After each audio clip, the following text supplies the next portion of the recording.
ED अगर विपक्ष के नेताओं को परेशान ना करे, सीबीआई आपके घर पे रेड ना मारे, इनकम टैक्स का छापा ना मारे, तो समझिए आप देश के लिए लड़ नहीं रहे हैं।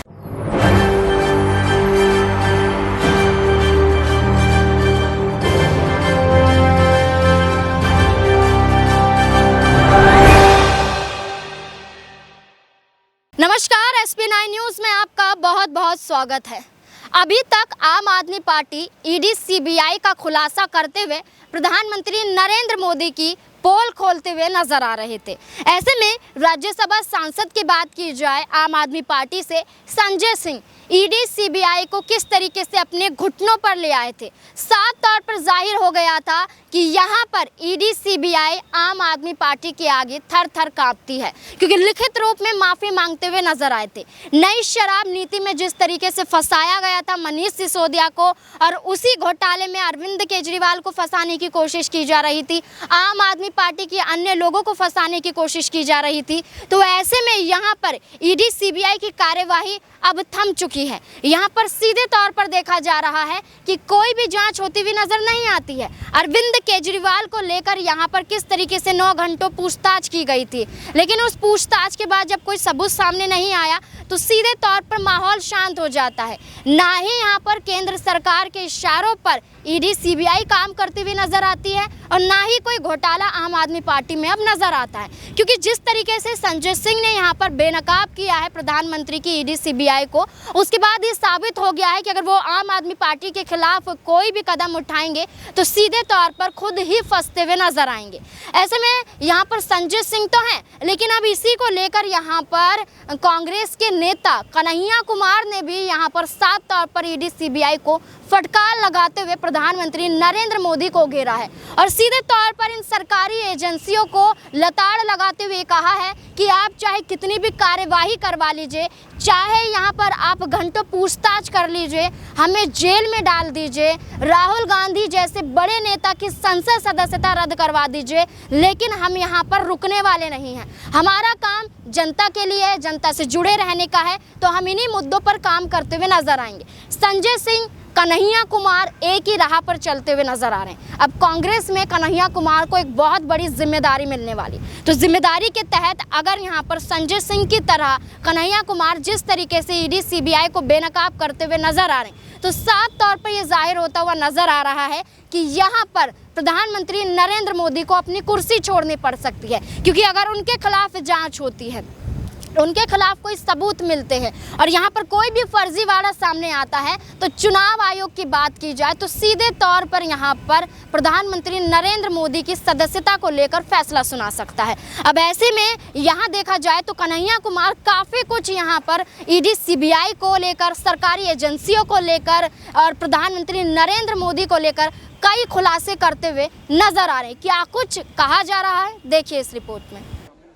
कि पुलिस अगर विपक्ष को डंडा ना मारे, पुलिस अगर विपक्ष के कुर्ते ना फाड़े, पुलिस अगर विपक्ष को डिटेन ना करे, हिरासत में ना डाले, पुलिस अगर विपक्ष को जेल में डाले, ईडी अगर विपक्ष के नेताओं को परेशान ना करे, सीबीआई आपके घर पे रेड ना मारे, इनकम टैक्स का छापा ना मारे, तो समझिए आप देश के लिए लड़ नहीं रहे हैं। और हम दिल्ली पुलिस को धन्यवाद देना चाहते हैं कि हम देश की जनता के लिए लड़ रहे हैं और आपकी एक एक परेशानी को झेलने के लिए तैयार हैं। लेकिन एक बात हम दिल्ली पुलिस के सिपाहियों को जरूर कहना चाहते हैं, भाई साहब, आप आते हैं साधारण परिवार से, आप आते हैं किसान मजदूर के परिवार से, आप आते हैं गरीब परिवार से। आप जो हमारे ऊपर डंडा चला रहे हैं ना, एक्चुअली आप अपने ही भविष्य पे और अपने ही मुद्दों के ऊपर डंडा चला रहे हैं। इस बात को याद रखिएगा, इस बात को याद रखिएगा। और रिकॉर्ड तो करते ही आप लोग, बढ़िया सा रिकॉर्ड करके गृह मंत्री को सुना दीजिएगा।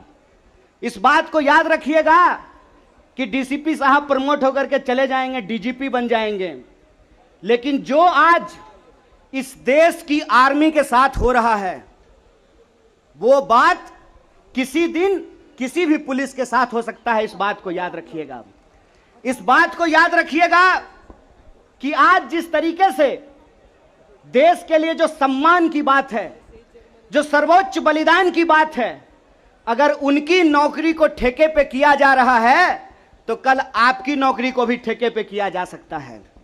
इसीलिए कांग्रेस पार्टी पिछले 12 तारीख से यह सत्याग्रह कर रही है।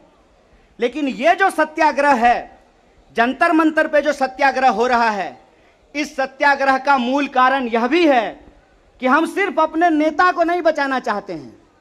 मीडिया वालों, मैं आपसे खास करके कहना चाहता हूं, हम अपने नेता को नहीं बचाना चाहते हैं।